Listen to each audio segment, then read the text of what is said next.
Hello everyone and welcome to Terabyte. We are Geek Gurus Union and welcome to the Demo 1 video. A little background about Terabyte. It is an AI crop prediction system. Terabyte aims to revolutionize the South African farming industry by transforming inefficiency into a well-oiled machine of data-driven precision. In essence, Terabyte seeks to bridge the gap between the present state of farming and a future where crop yielding can be done in a risk-free manner.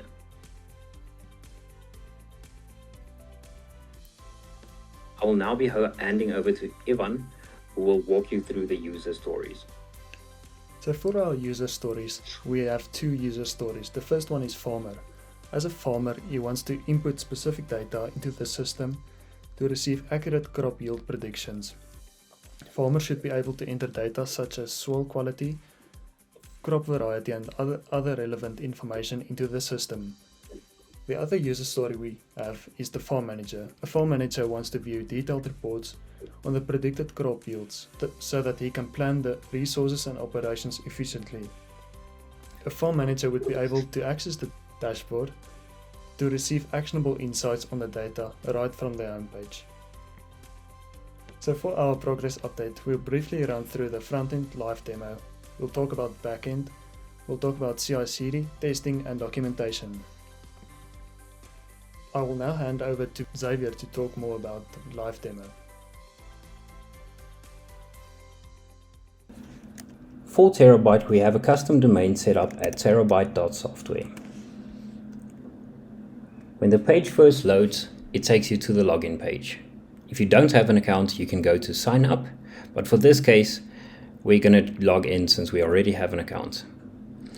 It is auto-generated, not auto-generated, but there is auto-filling of the forms, so I'm going to go ahead and click that and log in. On the home page, we can see the dashboard. On the top, we have a few graphs representing a few values, such as the overall crop health, current temperature, soil moisture, rainfall, and humidity. If we scroll a bit down, we can see a farm map, which will be a Google Maps interface for farmers to view which farms they have added and fields.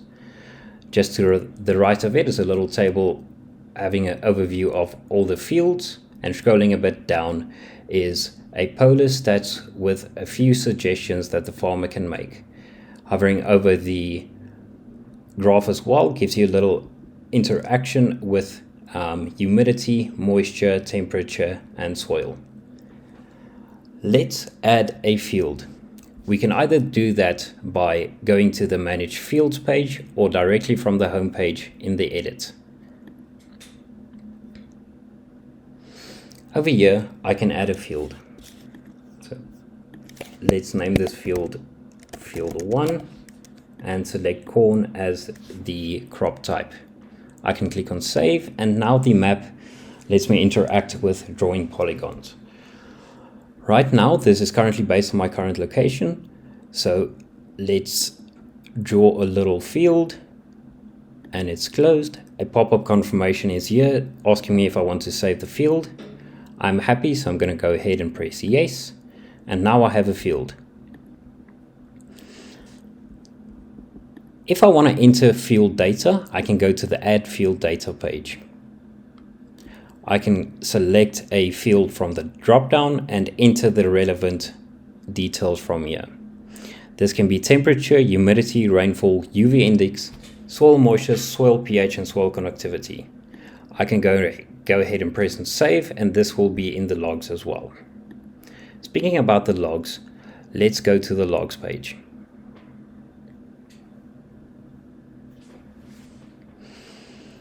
On the data entry logs, we can see an entry ID and when the log was created. A value for manual entry is either true or false. It is true if the farmer added it manually, or it is false if it was added by an IoT sensor. This integration will be implemented in the future.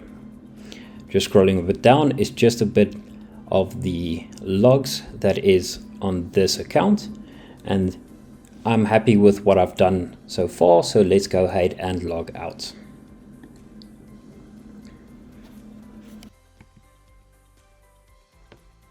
Okay, so for the back end, we've chosen Fast API as a framework, with Fast API being a high-performance web framework that is used for building APIs in Python. Using Fast API, we've established endpoints that will be responsible for handling communication and data flow within our project.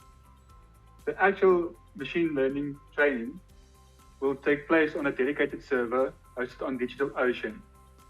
By utilizing a dedicated server, we can ensure that our ML training has access to the necessary computational resources for efficient processing. Currently, all the endpoints have been unit tested and integration tested, and that's also been set up. We will now pass over to Saeed for testing. In our project, we made use of unit tests and integration tests to ensure a reliable system. We used unit tests on our components such as sidebar, navbar, folder stats, and logs view. We used integration to test the compatibility between our components and ensure they function as expected. We made use of linting to detect potential errors and inconsistencies in our code. For our front end, we used ESLint.